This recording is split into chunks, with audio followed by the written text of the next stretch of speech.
cũng đã lấy là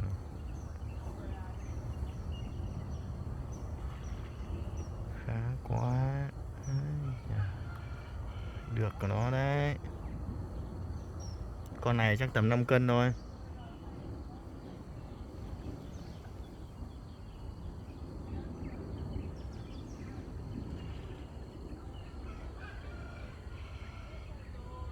Đẹp.